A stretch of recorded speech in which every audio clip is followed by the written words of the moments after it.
सभी साथियों को नमो बुधाय जय भीम।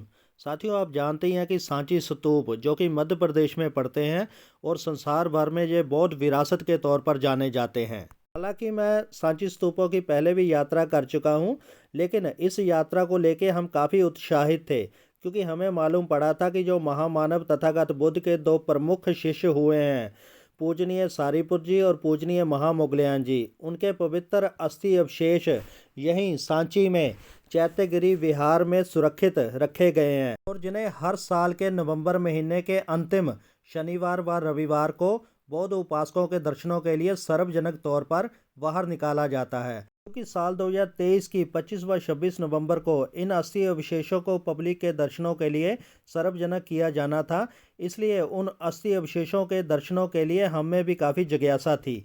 इस यात्रा को लेके मेरे मिसेज भी बहुत उत्साहित थे क्योंकि उनकी भी बुद्धिज़्म में काफ़ी रुचि है।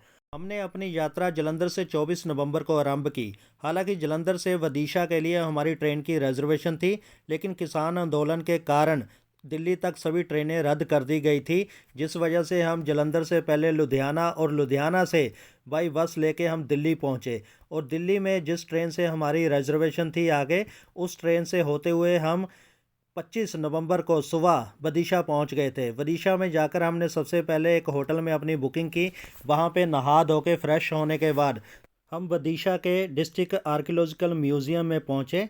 यहां पर विदिशा के आसपास से खुदाई में मिली काफ़ी मूर्तियां थीं, जिसमें ज़्यादातर मूर्तियां महावीर जैन की थी और कुछ मूर्तियां यहां पे तथागत बुद्ध की भी थी। इसके अलावा कुछ हिंदू देवी देवताओं की भी यहां पे मूर्तियां हैं और कुछ जो यक्ष हुए हैं उनकी भी यहाँ पर मूर्तियाँ रखी गई हैं।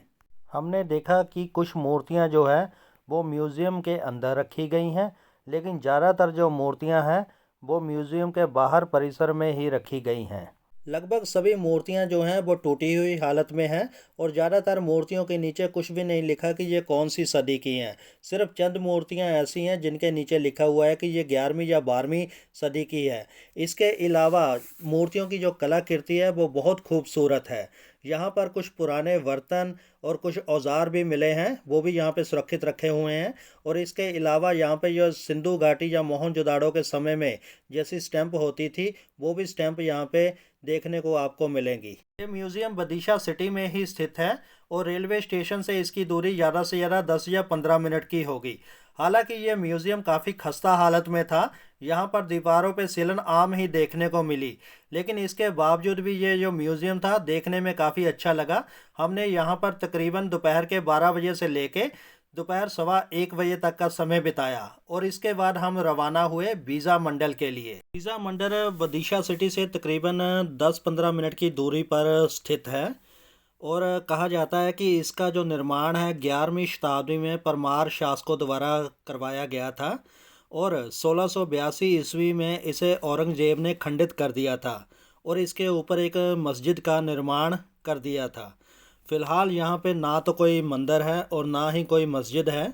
यहाँ पर सिर्फ बचे हुए हैं तो सिर्फ खंडरात। इन खंडरातों को देखकर और यहाँ से प्राप्त हुए पत्थरों पर की गई कलाकृतियों को देखकर ये कहना मुश्किल नहीं है कि किसी समय ये भवन काफ़ी आकर्षण का केंद्र रहा होगा। पूजनीय सारीपुत जी और पूजनीय महामोगलयान जी के पवित्र अस्थि अवशेषों के दर्शन करने की जिज्ञासा और सांची स्तूप व उसके नज़दीक की हिस्टोरिकल जगहों को देखने की जिज्ञासा के कारण हम में काफ़ी उत्साह था।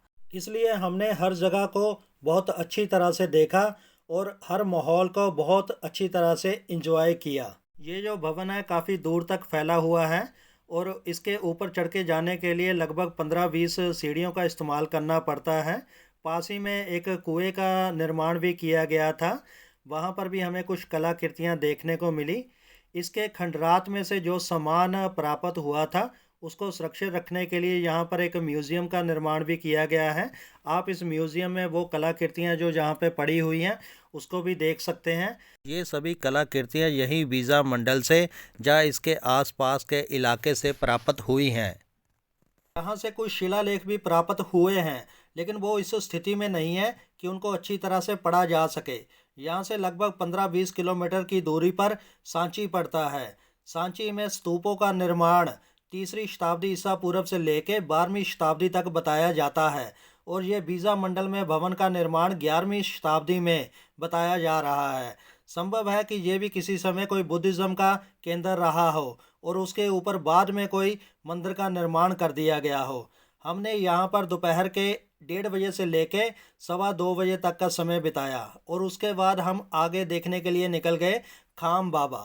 इस जगह का नाम खाम बाबा इसलिए पड़ा क्योंकि यहाँ पर एक स्तंभ खंबा गड़ा हुआ है और स्थानीय लोगों द्वारा इसे खाम बाबा कहे जाने के कारण इसका नाम खाम बाबा पड़ गया। इसी स्तंभ के नज़दीक एक पेड़ देखने को मिला जिसके बारे में ये अंधविश्वास है कि अगर किसी औरत को कोई भूत प्रेत पकड़ ले तो उस औरत का बाल एक नींबू लेकर यहाँ पर कील से ठोक दिया जाए तो उसमें से वो भूत प्रेत निकल जाता है। इस स्तंभ के बारे में कहा जाता है कि हेलियोडोरा नाम का एक ग्रीक शासक अपनी धार्मिक यात्रा के लिए यहाँ आया हुआ था और उसी द्वारा इस स्तंभ को यहाँ पे स्थापित किया गया था। फिलहाल इस स्तंभ की जड़ तक नहीं जाया जा सका। कहा जाता है कि जितना ये स्तंभ ज़मीन के ऊपर है उतना ही ये ज़मीन के अंदर भी है। यहाँ इस परिसर में एक मंदिर का भी निर्माण किया गया था जिसे बताया जाता है कि औरंगजेब द्वारा खंडित कर दिया गया था और यहाँ से जो अवशेष मिले हैं उसे ग्वालियर के म्यूज़ियम में सुरक्षित रखा गया है। कुछ स्थानीय लोगों द्वारा यहाँ पर शिवलिंग भी स्थापित किया गया है। फिलहाल ये जगह आर्कियोलॉजिकल डिपार्टमेंट के अंडर आती है और यहाँ पर हमने दोपहर 2:30 बजे से लेके 3 बजे तक का समय बिताया।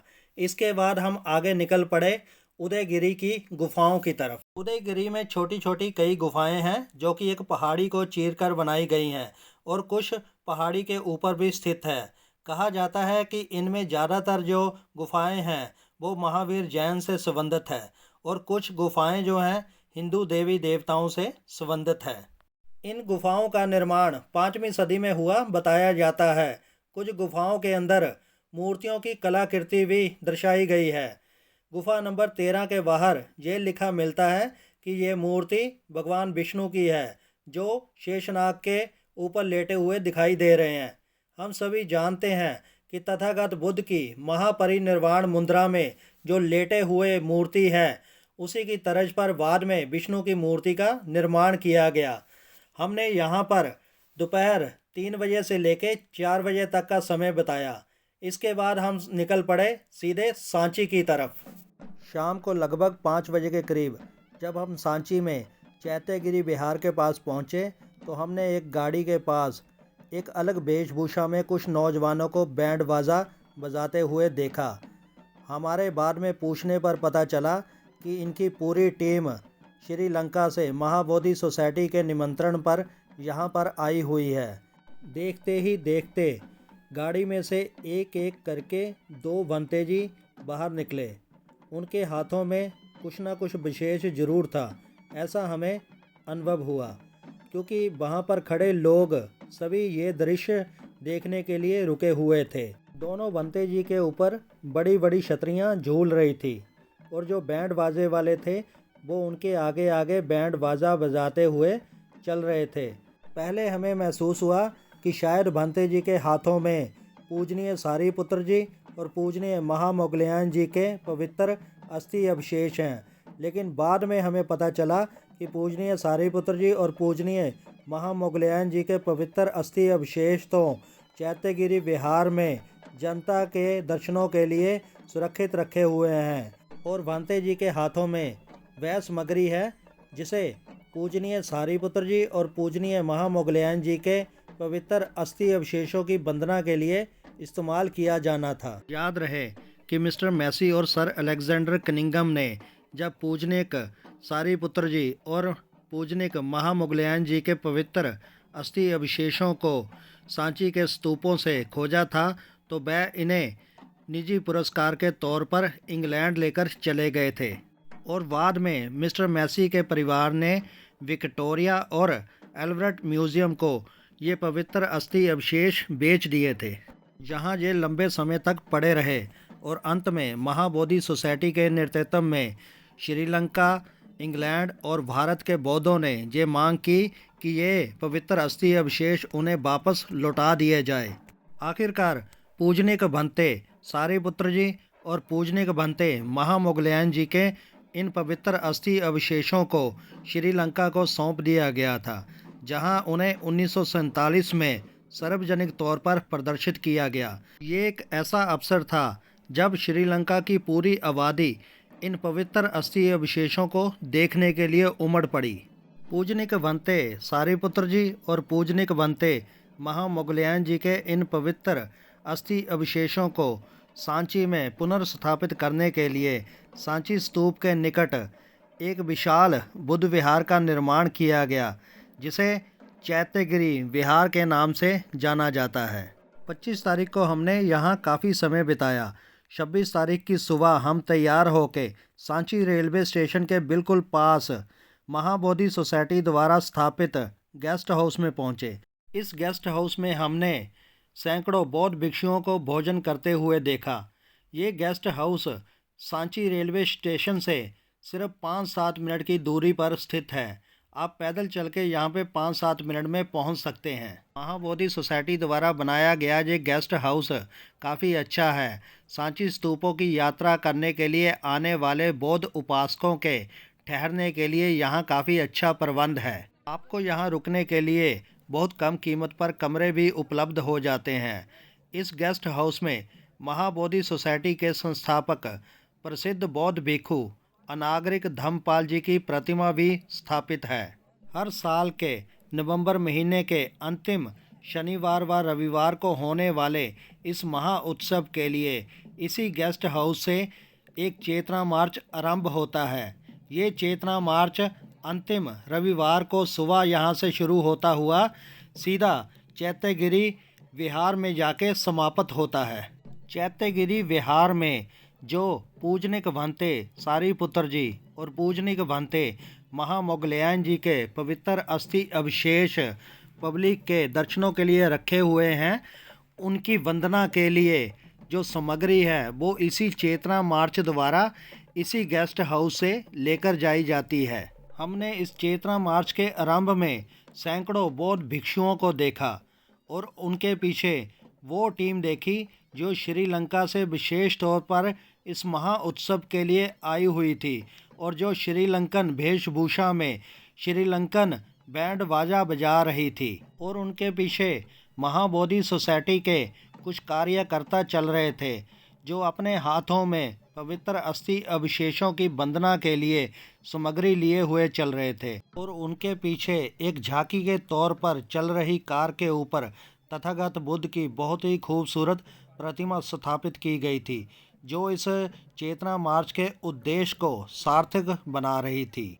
इस झांकी के पीछे श्रीलंकन वेशभूषा में और श्रीलंकन अंदाज में लड़कियां नाच कर रही थी और उनके पीछे सैकड़ों बौद्ध उपासक नजर आ रहे थे। इस चेतना मार्च में शामिल होने वाले बौद्ध उपासकों और पूजनिक भंते सारिपुत्र जी और पूजनिक भंते महामोगलयान जी के पवित्र अस्थि अवशेषों के दर्शन करने वाले बौद्ध उपासकों की संख्या सैकड़ों या हजारों में नहीं बल्कि लाखों में थी। इस गेस्ट हाउस जो कि सांची रेलवे स्टेशन के बिल्कुल नज़दीक है से सांची स्तूप तक का फासला कोई 1.5 से 2 किलोमीटर का है और ये फासला ये इस चेतना मार्च ने बिल्कुल पैदल तय किया। सांची जो कि मध्य प्रदेश राज्य के जिला रायसेन में पड़ने वाला एक छोटा सा नगर है। हालांकि सांची में एक रेलवे स्टेशन है लेकिन यहाँ पर सभी गाड़ियाँ नहीं रुकती। दिल्ली से आने वाली कुछ गाड़ियाँ ही सांची में रुकती हैं। अगर आप बाई ट्रेन आना चाहते हैं तो आप भोपाल स्टेशन पर उतर सकते हैं। भोपाल से सांची की दूरी 45-46 किलोमीटर के करीब है। वहां से लोकल ट्रेन सांची के लिए आपको हर 15-20 मिनट में आधे घंटे में मिल जाती है। वो ज़्यादा से ज़्यादा आपको 1 घंटे के अंदर अंदर सांची में पहुंचा देती है।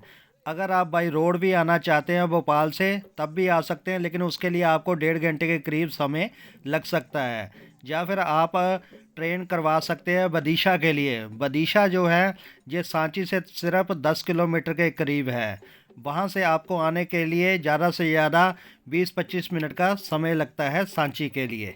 अगर आप बाई एयर आना चाहते हैं तो भोपाल में एयरपोर्ट है, तो एयरपोर्ट उतरने के बाद आप सांची बाई रोड भी आ सकते हैं या बाई ट्रेन भी आ सकते हैं। और सांची रेलवे स्टेशन से सांची स्तूप की दूरी मात्र 1.5 से 2 किलोमीटर की है। सांची स्तूप जो कि एक ऊंची पहाड़ी पर स्थित है, वहां आने के लिए आपको रेलवे स्टेशन के नज़दीक से ही ऑटो वगैरह मिल जाते हैं। अगर आप पैदल आना चाहते हैं तो ज़्यादा से ज़्यादा आपको 15 से 20 मिनट का समय लगता है सांची स्तूप के पास पहुंचने के लिए। जैसे ही आप सांची स्तूप के पास पहुंचते हैं तो बाईं तरफ आपको चैत्यगिरी विहार नज़र आता है। जैसा कि मैंने पहले भी बताया था कि पूजनिक भंते सारीपुत्र जी और पूजनिक भंते महामोगलैन जी के पवित्र अस्थि अवशेषों को सांची में पुनर्स्थापित करने के लिए चैत्यगिरी विहार का निर्माण किया गया था। इस चैत्यगिरी विहार का उद्घाटन 30 नवंबर 1952 को देश के पहले प्रधानमंत्री जवाहरलाल नेहरू जी ने किया था। जब हम 26 नवंबर 2023 को वहां पहुंचे तो उस समय इस चैत्यगिरी विहार की 71वीं सेरेमनी मनाई जा रही थी। 30 नवंबर 1952 को जब यहाँ पे पवित्र अस्थि अवशेषों को स्थापित किया गया था, तब से लेके अब तक हर साल के नवंबर महीने के अंतिम शनिवार व रविवार को यहाँ पे महाउत्सव मनाया जाता है, जिस दौरान इन पवित्र अस्थि अवशेषों को बौद्ध उपासकों द्वारा दर्शन करने के लिए बाहर निकाला जाता है। अगर आप इन पवित्र अस्थि अवशेषों के दर्शन करना चाहते हैं तो आपको नवंबर महीने के अंतिम शनिवार व रविवार को, जब यहाँ पे महाउत्सव होता है, उसी समय ही आना होगा। इसके अलावा पूरा साल इन अस्थि अवशेषों को विशेष सुरक्षा में रखा जाता है। जैसा कि आप जानते ही हैं कि पूजनिक भंते सारीपुत्र जी और पूजनिक भंते महामोगलैन जी तथागत बुद्ध के दो प्रमुख शिष्य थे। भंते सारीपुत्र जी तथागत बुद्ध के सबसे प्रज्ञावान शिष्यों में से एक थे। वह तथागत बुद्ध के उपदेशों को अच्छी तरह से समझते थे और दूसरों को समझाते थे। भंते महामोगलैन जी वह अपनी महान मानसिक प्रतिभा के लिए जाने जाते थे। उनके उपदेश त्रिपिटक के कई सूत्रों में पाए जाते हैं। भंते सारीपुत्र जी और भंते महामोगलैन जी के बीच गहरी धम्म मित्रता थी। दोनों को धम्म सेनापति के तौर पर भी जाना जाता है। कई बार तथागत बुद्ध अपने उपदेशों को पूरा करने के लिए इन दोनों में से किसी एक को सौंप देते थे और वह बहुत ही निम्रता के साथ तथागत बुद्ध के उपदेशों को हूबहू उसी प्रकार से बयान करते थे। बौद्ध कला शैली में उनको अक्सर तथागत बुद्ध के साथ में ही चित्रित किया गया है। जब आप चैत्यगिरी विहार से सांची के प्रमुख स्तूप की तरफ जाते हैं तो वहां पर जाते समय आपको बाईं तरफ दो छोटे स्तूप नज़र आएंगे। कहा जाता है कि इन दो छोटे स्तूपों में से ही पूजनिक भंते सारीपुत्र जी और पूजनिक भंते महामोगलैन जी के अस्थि अवशेष मिले थे। जब हमें भोपाल के बौद्ध उपासकों माननीय अशोक पाटिल जी और माननीय मनोज मानिक जी से ये पता चला कि पूजनिक भंते सारीपुत्र जी और पूजनिक भंते महामोगलैन जी के पवित्र अस्थि अवशेषों को बौद्ध उपासकों द्वारा दर्शन करने के लिए सार्वजनिक तौर पर 25 व 26 नवंबर को रखा जा रहा है, तो हमसे रहा नहीं गया। हमारे अंदर इन पवित्र अस्थि अवशेषों के दर्शन करने की जिज्ञासा बढ़ती ही जा रही थी। इस बढ़ती हुई जिज्ञासा की संतुष्टि के लिए हमने सांची आने का प्रोग्राम बना लिया। लेकिन जब हम सांची में पहुँचे तो यहाँ के सांची स्तूपों को देखने के बाद, यहाँ पर चैत्यगिरी विहार को देखने के बाद और सांची के आसपास में फैली हुई बौद्ध विरासत को देखने के बाद, बौद्ध संस्कृति में रंगे हुए बौद्ध उपासकों के उत्साह को देखने के बाद और सबसे बढ़कर पूजनिक भंते सारीपुत्र जी और पूजनिक भंते महामोगलैन जी के पवित्र अस्थि अवशेषों के दर्शन करने के पश्चात अब ऐसा लग रहा है कि जैसे ये जिज्ञासा समाप्त होने की बजाय और भी ज़्यादा बढ़ गई है। हमने जो 2 दिन 25 व 26 नवंबर 2023 को सांची में बिताए, वो हमारी ज़िंदगी के सबसे हसीन पलों में से एक थे, जिन्हें मैं चाहकर भी भुला नहीं सकता। इन पवित्र अस्थि अवशेषों को बौद्ध उपासकों द्वारा दर्शन करने के लिए चैत्यगिरी विहार में तथागत बुद्ध की प्रतिमा के बिल्कुल सामने एक सुनहरी कलश में 2 कांच की छोटी छोटी डिब्बियों में रखा गया था। मुझे इन पवित्र अस्थि अवशेषों के दर्शन करके एक आध्यात्मिक आनंद का अनुभव महसूस हुआ। मुझे ऐसा लगा कि जैसे पूजनिक भंते सारिपुत्र जी और पूजनिक भंते महामोगलयान जी के इन पवित्र अस्थि अवशेषों के द्वारा मैंने तथागत बुद्ध के दर्शन कर लिए। मुझे लग रहा है कि जिन बौद्ध उपासकों ने अभी तक इन अस्थि अवशेषों के दर्शन नहीं किए हैं, उन्हें भी इन अस्थि अवशेषों के दर्शन करने के लिए एक बार सांची जरूर आना चाहिए। सांची, जो कि किसी समय बुद्धिज़्म का बहुत बड़ा केंद्र रहा है, उसे 1989 में यूनेस्को की विश्व धरोहर स्थलों की सूची में शामिल किया गया है। सांची में आपको छोटे बड़े कई स्तूप देखने को मिलेंगे, जिनका निर्माण 3री शताब्दी ईसा पूर्व से लेकर 12वीं शताब्दी के काल तक का बताया जाता है। सांची में आपको एक महान मुख्य स्तूप देखने को मिलेगा, जिसका निर्माण सम्राट अशोक ने 3री शताब्दी ईसा पूर्व में करवाया था। इस महान मुख्य स्तूप के अंदर सम्राट अशोक द्वारा तथागत बुद्ध के पवित्र अस्थि अवशेषों को स्थापित किया गया था। इस स्तूप के ऊपर शिखर पर सम्राट को दिए ऊंचे सम्मान के प्रतीक के रूप में एक छत्र भी स्थापित किया गया था।